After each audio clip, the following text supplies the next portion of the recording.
Because OneClick has one of the world's largest material databases, the software automatically suggests nearby alternatives that will reduce your project's carbon footprint.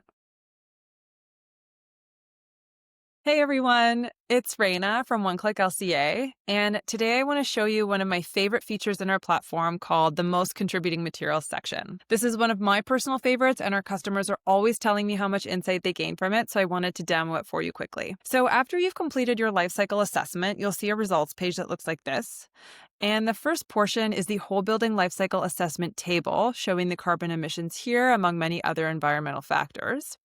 And if you scroll down a bit, you'll get to the most contributing materials section. What's cool about this is that it instantly shows you what parts of your project are contributing the most to your carbon footprint. And so if you look at this column here of cradle-to-gate A1 to A3, you'll see the proportion of the material in your project and what the specific emissions associated with that material are. So for our most prevalent material in this project, which is this ready-mix concrete, we can see that it actually ranks quite well because of this beautiful green CO2 cloud here. But if we take a look at the next most prevalent material, this glued laminated timber, we can actually see that it doesn't rank quite well. And so all you have to do is click Show Sustainable Alternatives here, and then we can see that our current selection is actually one of the worst in the category. Because OneClick has one of the world's largest material databases, the software automatically suggests nearby alternatives that will reduce your project's carbon footprint. Then all you have to do is copy your original design, make the sustainable changes you see fit, and easily show how you've reduced your project's emissions.